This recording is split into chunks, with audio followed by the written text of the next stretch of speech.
बहुत अच्छा लग रहा है मुझे इस फिल्म से एसोसिएट होकर, क्योंकि एक तो स्टोरी बहुत अलग है, it is very Rajshri kind of a film. और मैं हमेशा से ऐसी सोशल वैल्यू या पारिवारिक या फैमिली वैल्यूज़ जो टॉपिक पे फिल्म्स होती हैं उस पर मेरा एक है इंटरेस्ट कि आप अपने फैमिली के साथ आराम से बैठ के देखें। और अदरवाइज़ आजकल जो कंटेंट आ रहे हैं या कुछ है उसमें आपको सोचना पड़ता है कि यू नो कि साथ में बैठ के देख सकते हैं, बिकॉज यू नेवर नो कौन सा सीन कब आ जाएगा। तो it is a very beautiful film और I am glad that I am a part of this film and thank you Hemant ji and Sachit, wonderful director to work with him and producers are amazing. और actually मुझे इनको appreciate करना चाहिए कि इस तरह का कंटेंट आया है after a long time, so I am very happy. Sir आपसे चाहूँगा निर्देशक इस फिल्म के, आप क्या कहना चाहेंगे? लॉकडाउन में शायद शूट किया आपने इस फिल्म को, तो वो डिफिकल्ट टाइम्स था, तो उसमें शूट करना और जो चुनौतियाँ थी उसके बारे में बताइए क्या थी? एक्चुअली जब लॉकडाउन लगा हुआ तो हम लोग प्री प्रोडक्शन करने का अच्छा मौका मिल गया, तो हम पिक्चर को अच्छे से उसको सजा कैसे पाए ऑन पेपर ले लिया हमने। लॉकडाउन जैसे ही ख़त्म हुआ, जब थोड़े से नॉर्मल हुई लाइफ, तो फिर हम लोग गए वहाँ पर शूट करना। थोड़ी सी डिफ़िकल्टी थी, बट वो जितने भी नॉर्म्स थे हमने उसको फॉलो किया और सारे नॉर्म्स फॉलो करके हमने पिक्चर को अच्छे से शूट किया, ऑन टाइम शूट किया। और सारे जितने एक्टर्स थे, ग्रेस ऑफ गॉड, सारे एक्टर ने काफ़ी सहयोग किया, सारे यूनिट के लोगों ने सहयोग किया और एक अच्छी फिल्म बनाने में मेरी मदद, प्रोड्यूसर से लेकर मेरे सारे यूनिट के लोगों ने, एक्टर्स ने काफ़ी सहयोग दिया मुझे। थोड़ा कॉन्सेप्ट जानना चाहूँगा, क्या प्रोजेक्ट का बेसिस क्या है, क्या दिखाने की कोशिश कर रहे हैं इस फिल्म के माध्यम से? जब जाएंगे दर्शक देखने के लिए फिल्म, तो क्या कोई मैसेज देना चाह रहे हैं या सिर्फ ये दिखाना चाह रहे हैं कि पारिवारिक फिल्म लेकर आप आए हैं? और नहीं, मैसेज इस फिल्म का ऐसा है कि एक ऑप्टिमिस्टिक जर्नी है एक लड़के की, एक बच्चे की, जो बहुत ही रूरल बैकग्राउंड से स्टार्ट होता है, ज़िंदगी स्टार्ट करता है, बहुत ही ऑप्टिमिस्टिक वे में आगे बढ़ता है और लाइफ में सब कुछ अचीव करता है। बट आप सब कुछ अचीव करने के बाद एक पारिवारिक ढांचा होता है जो आपको सपोर्ट करता है हर चीज़ों को अचीव करने में। तो वो पारिवारिक ढांचा को, वो जो परिवार के सारे लोग हैं उनके साथ अच्छे से हैप्पीली कॉप अप करके अपने पर्सनल लाइफ, प्रोफेशनल लाइफ को रखते हुए आगे बढ़ना, ये बहुत ही टफ होता है किसी की भी ज़िंदगी में। तो इस फिल्म के माध्यम से हम ये दिखा रहे हैं कि जो भी आपके हर्डल लाइफ में, जो भी आपकी फैमिली है, जो भी आपका प्रोफेशनल लाइफ है, पर्सनल लाइफ है, वो सबको कॉप अप करके कैसे एक आदमी अपने फैमिली को हैप्पीली एक साथ रखना चाहता है। और उसका पूरा एक मकसद है कि कुछ भी करें, हमारा जो परिवार है वो एक, क्योंकि आजकल जॉइंट फैमिली का कॉन्सेप्ट लगभग ख़त्म हो चुका है सोसाइटी से, तो ये जो जॉइंट फैमिली का कॉन्सेप्ट खत्म हो चुका है, लोग यूनिक फैमिली में रहने लगे हैं। तो इस फिल्म में हम ये भी दिखा रहे हैं कि जॉइंट फैमिली को रखने के लिए एक इंसान को कितना हर्डल फेस करने पड़ते हैं, बहुत सारी समस्याएं होती हैं, लेकिन अल्टीमेटली आप जब जॉइंट फैमिली का एक ढांचे में रहते हो, जो जॉइंट फैमिली की खूबसूरती है, जहाँ रहकर आप अपनी लाइफ को अच्छे से जी सकते हो हैप्पीली, वो इस फिल्म के जरिए आपको पता चलेगा कि वो जो एक सोच है आज के समाज की कि हम अकेले रहेंगे, आगे बढ़ेंगे, लेकिन इस फिल्म से आपको ये पता चलेगा कि नहीं, अकेले रहना और बढ़ना तो ठीक है, लेकिन अकेलापन भी फिर मिलता है आपको। और उस परिवार को एक साथ एक छत के नीचे रखना, उसमें बहुत सारे हर्डल्स भी होते हैं, तो उस सारे हर्डल्स को भी आपको समझना होगा और उस हर्डल्स के थ्रू ही आपको जीना पड़ेगा, और यही आपको लाइफ में अल्टीमेटली जो आपका गोल है, आपका हैप्पीनेस है, वो देता है आपको। सर फिल्म का निर्माण कर रहे हैं, आप क्या कहना चाहेंगे कि आज के दौर में भी क्या लगता है आपको, स्टार वैल्यू जो होती है, लोग थिएटर आते हैं स्टार वैल्यू, स्टार फेस देख के, और आज का वक्त तो काफ़ी मुश्किल चल रहा है क्योंकि बड़ी बड़ी फिल्में भी थिएटर में नहीं चल पा रही है, उसके बारे में बताइए कि इस तरह का प्रोजेक्ट कितना अपील करेगा जब आएगी पर्दे पे? जी, आजकल के टाइम में जो क्राइम और ये सब आ रहा है ना, बहुत हम जो मूवी लेके आ रहे हैं बिल्कुल एक पारिवारिक मूवी लेके आ रहे हैं, तो मुझे लगता है कि ये काफ़ी ऊपर ही जाएगा, जो भी जाएगा। अगर आप स्टार्ट्स की बात करते हैं तो ऊपर ही जाएगा, क्योंकि काफ़ी टाइम बाद ऐसा कंटेंट वापस आ रहा है, तो अब ऑडियंस बोर हो चुके हैं उसको देख के, अब थोड़ा टाइम ये वापस आ रहा है, तो मुझे लगता है कि ये अच्छा ही जाएगा जो जाएगा। स्टार वैल्यू की अगर बात करते हैं तो देखिए, स्टार होना ना होना काम से होता है, जैसा आपका काम होगा ना, आप स्टार वैल्यू अपने आप बन जाती है। तो मैं इस चीज़ से बिलीव करता हूँ, वैसे ही मैं आपसे बात कह रहा हूँ। निर्माता है तो ये भी कहना चाहूँगा कि आज के दौर में हर कोई OTT टारगेट करता है, थिएटर में रिलीज होती है तो अच्छी बात है, नहीं होती है तो OTT प्लेटफॉर्म पे उसको शोकेस किया जाता है। आपका क्या बिजनेस पर्सपेक्टिव है? बिल्कुल, ये तो कोविड सिचुएशन पे डिपेंड करता है कि थिएटर का क्या सिस्टम रहेगा, बट हम OTT पे बिल्कुल हमारा फोकस रहेगा बिल्कुल। सर आपसे चाहूँगा कि आपका कैसे जुड़ा इस फिल्म से, क्या किरदार है और कितने उत्साहित हैं इस प्रोजेक्ट को लेकर आप? मेरे किरदार का नाम अहम शर्मा नहीं है, अमन है। अहम शर्मा मेरा नाम है, सॉरी अगर कंफ्यूज है। जैसा मैंने कहा, आप ही ने अभी कहा था कि इस तरह की फिल्में आपने क्यों बनाई, क्योंकि क्राइम और इस तरह की फिल्म, यही इसका एक यूनिक फैक्टर भी तो हो सकता है, और मेरे ख्याल से है भी, क्योंकि जब मैंने स्टोरी सुनी थी तभी मुझे लगा कि इस वक्त कोई ऐसे फिल्म बनाने की सोच रहा है।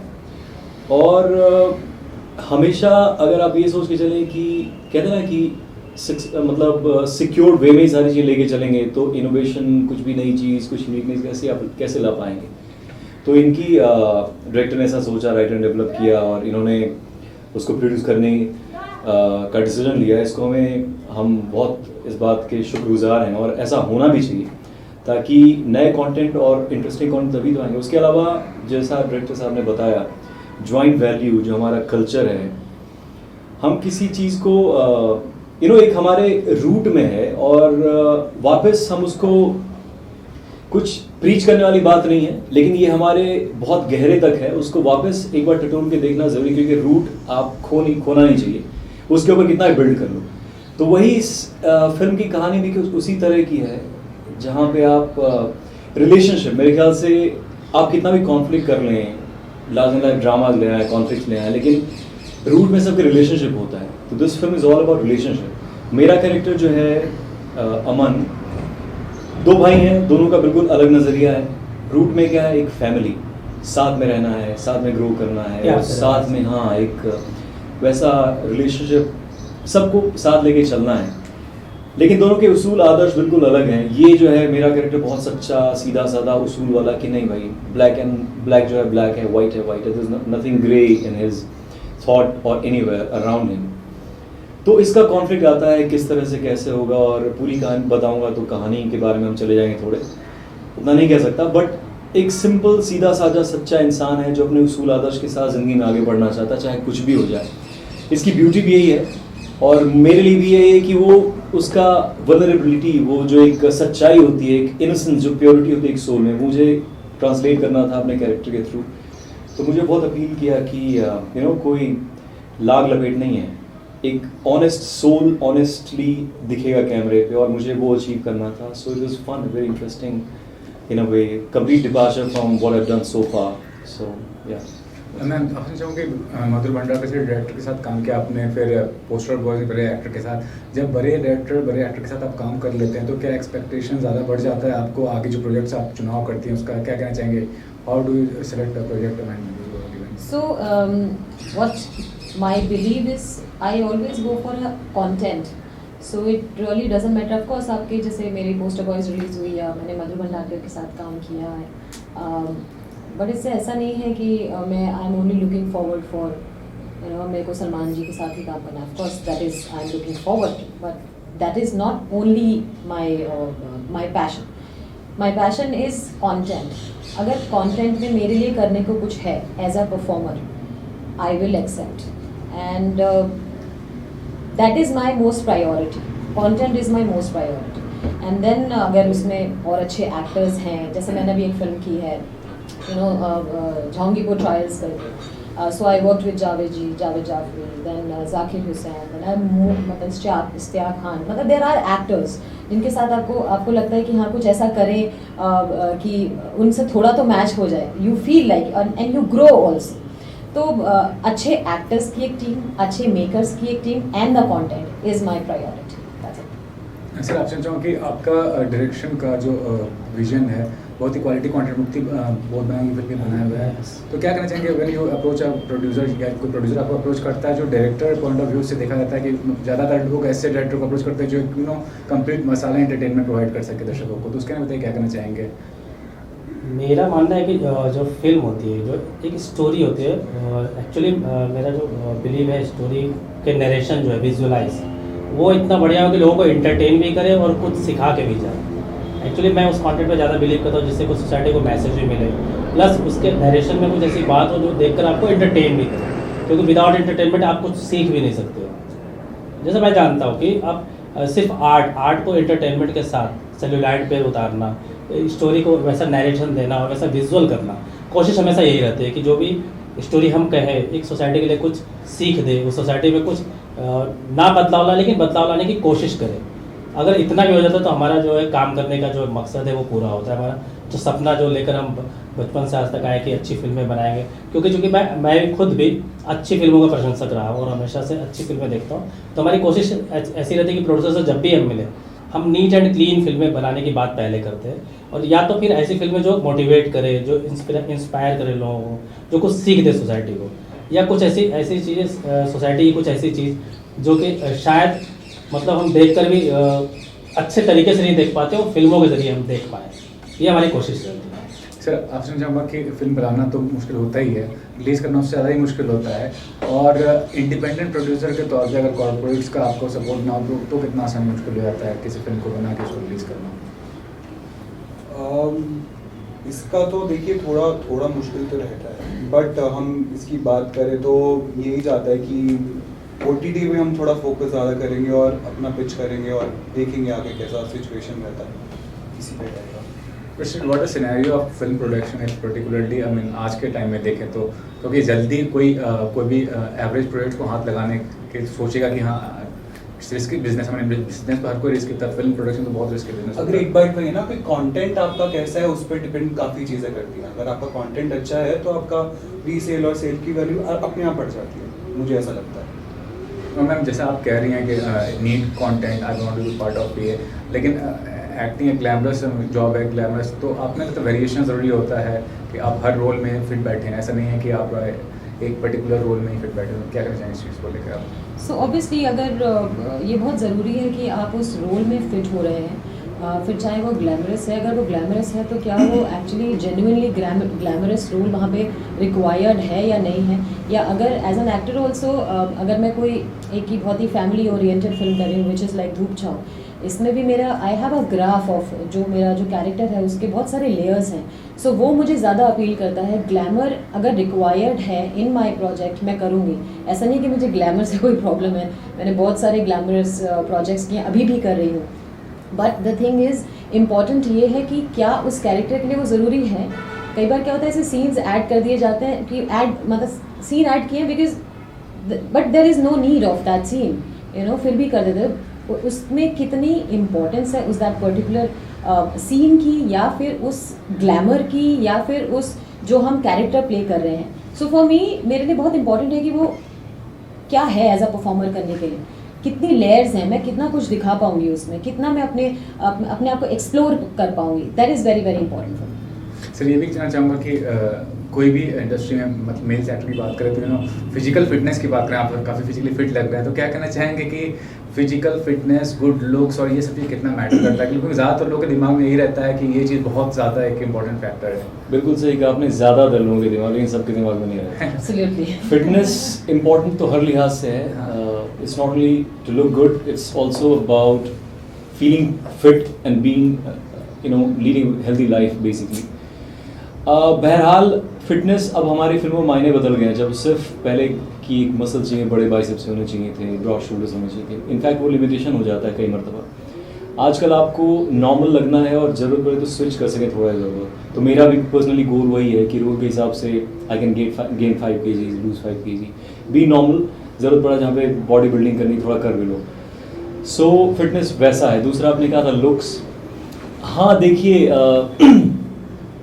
ये सब चीज़ें इंपॉर्टेंट हैं और रहेंगी भी, लेकिन फॉर्चुनेटली मुझे लग रहा है इन दौरान कुछ अलग कंटेंट भी ऐसे बनने शुरू हुए हैं जहाँ पे लुक्स उतने इम्पॉर्टेंट नहीं है, आपको कैरेक्टर लगना ज़रूरी है। आप सारे लीडिंग स्टार्स ने ऐसे काम किए हैं जहाँ पे they have to deglamorise themselves and look the part, look the character, not possibly trying to look the best they can, क्योंकि आपको कैरेक्टर लगना, क्योंकि हर फिल्म आजकल कैरेक्टर ड्रिवन, लोग कोशिश भी यही करते हैं कि कोई रोल ऐसा हो जो उनको एक डिफरेंट डायमेंशन में दिखा सके। तो इम्पॉर्टेंट है, ये सब चीज़ें हमेशा रहेंगी, लेकिन सिर्फ लुक्स, फिटनेस और फिजिक जैसा आपने इनसे पूछा, ग्लैमर बहुत ज़रूरी है। आपको ग्लैमरस लगना हो तो ग्लैमरस भी लगे, लेकिन जहाँ पर डीग्लैमराइज करने की ज़रूरत है तो करके आप कैरेक्टर को सामने, आपकी अपनी पर्सनैलिटी पीछे जानी चाहिए, कैरेक्टर के सामने आनी चाहिए, ताकि वो दिखे ना कि आप हमेशा आप ही दिखते रहेंगे तो नया क्या दिखेगा। It should also come out, so that's what I feel. हाँ, मुझे लगता है कि मैं ऐसा समझ रही हूँ, क्योंकि अब उन्होंने क्या बोला, किस सेंस में बोला, आई डोंट नो, लेकिन मुझे ऐसा लगता है कि शायद वो क्योंकि उनका सब्जेक्ट ऐसा है जो वो कंटेंट कर रही हैं, तो आई थिंक वो जो बोलने का तरीका या बोलने के एक स्टेटमेंट होता है वो गलत हो गया है, जो उनके अगेंस्ट चला गया है। But I don't think so कि उनकी ऐसी इंटेंशन होगी कि वो कुछ भी ऐसी बात बोले जो भगवान या हम लोग जो हमारे बिलीव्स हैं उसके अगेंस्ट जाके कुछ बात बोली होगी। बट हाँ, आई थिंक वो बोलने का तरीका और जिस तरीके से हमारे पास बात पहुंची वो कुछ मिसमैच हो गया। तो ब्यूटी पैजेंट्स, हाँ मैं ब्यूटी पैजेंट्स का पार्ट रह चुकी हूँ। मैंने मिस मुंबई से स्टार्ट किया था और इट्स नॉट बिन ईजी, बहुत ज़्यादा खुद पे काम करना पड़ता है और मुझे नहीं लगता है कि कोई भी करियर ईजी होता है, सब चीज़ों पे उतना ही काम करना पड़ता है। और मैंने यस उसके मिस इंडिया जीतने के बाद मेरे लिए बहुत सारी अपॉर्चुनिटीज़ ओपन हो गई, बिकॉज एक क्रेडिबिलिटी आ जाता है, एक आप जब एक फ्रेश फेस होते हैं तो लोग आप पे थोड़ा ट्रस्ट करते हैं, because you already have something, you have achieved something. तो मुझे उसने बहुत ज़्यादा हेल्प किया और मेरा ब्यूटी पैजेंट करने का सबसे बड़ा रीज़न यही था, because I feel I have that personality and मैंने बचपन से ही बहुत ज़्यादा dancing, sports, I have been an all rounder student. तो मुझे हमेशा से पसंद था कि मैं एक ब्यूटी पैजेंट करूँ। Too also I come from a small community, Sindhi community, and मैं जब जीती थी तो मुझे उस नाम से जाना गया था कि मैं एक सिंधी लड़की हूँ and I have made my community proud and India proud. So वो मेरे लिए एक बहुत बहुत बड़ी बात थी to start off beauty pageants पर। ये भी कहना चाहूँगा being part of a beauty pageant, modeling industry, color industry, and being an actress is something different. Acting is not an easy task, difficult task होता है। तो उसके में बताइए कि वो कैसे hone your skills है, कैसे अपने आप को। Correct. So acting was my forte since my childhood. Beauty pageant honestly on the way एक मेरा एक एड ऑन हो गया, बट मुझे हमेशा से पता था कि मुझे एक्टिंग करनी है। ब्यूटी पैजेंट इसके लिए क्योंकि मैं एक डांसर थी, मैं एक स्पोर्ट्स पर्सन हूँ एंड ये सब मिला के एक पर्सनैलिटी बनती है जो एक ब्यूटी क्वीन में लोग देखते हैं। तो honestly acting was my very first career option और मेरे को ऐसा था कि मुझे हमेशा से एक्टिंग करना है। इसके लिए मैंने कभी ज़्यादा सोचा भी नहीं है कि मैं आफ्टर माई ग्रेजुएशन कि मैं और किसी चीज़ में ज़्यादा ध्यान दूँ। मैंने हमेशा से यहाँ फोकस किया है। और रही बात मिस इंडिया की, तो of course these are two different things. Acting एक बहुत ही डिफरेंट करियर है और मिस इंडिया एक बहुत डिफरेंट करियर है, तो there is no comparison for sure. Talking about this project is particularly a family entertainer. I mean, family roots को दिखाते हैं, emotional values दिखाते हैं। तो the kind of role you are playing and star cast में बताइए कि ma'am है और जो भी स्टार कास्ट हैं, how was it being part of this project? It was amazing. I think shooting for those 25-30 days, they have been the best days of my life. मैंने इतना कुछ सीखा है क्योंकि I was working with such amazing people and with such amazing director. And on the way मैंने इतना कुछ सीखा है because हम just like we always keep talking कि it's very important कि आप feedback दें about to the actor कि क्या important है, क्या आपको सही करना ज़रूरी है, क्या आप गलत कर रहे हैं, क्योंकि हर बार ज़रूरी नहीं होता है कि आप बस अच्छे बनते रहें, आपको कभी कभी ब्लंट रहना बहुत ज़रूरी होता है, which he is and I like that about him. And about my actors, आप जब एक जिन एक्टर्स के साथ आप काम करते हैं उस हिसाब से आपका परफॉर्मेंस निकलता है। तो आई थिंक मैंने जिन भी एक्टर्स के साथ इन सब के साथ काम किया, दे आर अमेजिंग एंड उनकी वजह से मेरी ये पहली मूवी है and I have like gained so much. तो मेरे लिए हाल फिलहाल ये जो एक्सपीरियंस था, it was marvellous, it was amazing. तो first break is an important break. तो ये आपने प्रोजेक्ट चुना है, कुछ वजह होगी क्योंकि प्रोजेक्ट जब भी कोई चुनता है, when it makes a debut, तो कुछ सोच समझ के चुनता। आप क्या कहना चाहेंगे इस प्रोजेक्ट को लेकर? एग्जैक्टली, सोच समझ के चुनते हैं बिल्कुल। स्टोरी नो डाउट बहुत अच्छी है, बट मैं आपको सिर्फ अपने लिए कुछ बता रही हूँ, इज़ दैट मैं हमेशा बिलीव करती हूँ that you grab every opportunity that comes your way, क्योंकि अच्छा बुरा डिसाइड करना आपको मिलता ही नहीं है। It's your destiny, it's your path that you don't decide, it's already decided for you and you just follow the path. तो आपको जो अपॉर्चुनिटीज़ मिलती है आप उसको ग्रैब करते हो, आप नहीं सोच सकते कि वो आपके लिए क्या लाएगी। और यही चीज़ मैंने स्टार्टिंग से अपने करियर में, अपने लाइफ में की है कि मैं ज़्यादा चीज़ें नहीं सोचती हूँ, I grab the opportunity that is there. जब मुझे स्टोरी पता चली थी एंड आई नो दैट मुझे एक कैरेक्टर को इतना लंबा प्ले करना है, that I am a young girl and then married girl and then I have kids, मेरे लिए वो एक टास्क है, क्योंकि I am just 22 and I have to you know मेरे को वो मेच्योरिटी लाना ऑफ अ 40-year-old, उसके लिए मुझे उतना थॉट प्रोसेस चाहिए, विच आई थिंक द को actors I was working with made it easier, क्योंकि यू नो एक आप अच्छे एक्टर के साथ काम करते हो तो वो सीख जाते हो आप, बट मेरे लिए कभी भी वो इम्पोर्टेंट नहीं था कि मैं ज़्यादा सोचूं. I always grab the opportunity.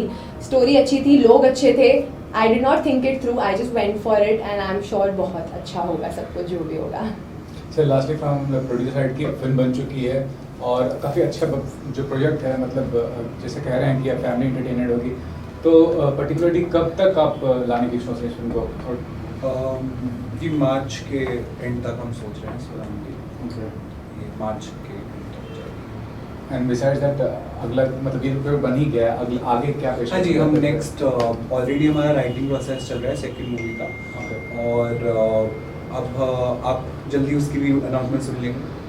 Sir your film मुक्ति बोलो जो बनाया आपने काफ़ी दिल से बनाया, वो भी पर्टिकुलर? हाँ, वो भी पर्टिकुलर अभी VFX स्टेज में चल रहा है, अंडर पोस्ट प्रोडक्शन है. Okay. तो VFX चूँकि रोमांटिक हॉरर फिल्म है तो उसका VFX पार्ट बहुत बड़ा होता है, तो VFX में उसका काम चल रहा है ऑलरेडी, और वो भी ready to go to release है after 2 months. Ma'am, any project you are working on or you are looking for any project? Yeah, I have finished couple of films. One is Ucha only, and one The End. It's a dual language, Punjabi and Hindi. Then there is a series, web series, and there are a couple of other films also which I am not allowed to disclose right now. But the shooting is almost done. Sir, what about you? I mean, are you looking for any project or working on project? Yeah, I've just finished another film called Acting a Booth. So we wrapped the film just a month and a half ago. And there's another film which I was to start shooting, but it's got delayed because Corona, surge in the Corona cases. So once it probably settles down, they'll start. So yeah, we can talk only when we're allowed to. That's how it is. Ma'am, what about you? Are you looking for any project? Yes, of course Dup Chao, and after that I have done few South films, जिसके वजह से one because of COVID it's not started yet. One is started and waiting for the second schedule. So I can't disclose too much about it, but एक का already start हो चुका है. It's a South film. So after this I'm doing a South film. Thanks a lot. Thank you for your time. Thank you. Thank you. Thank you. Light चालू रखना.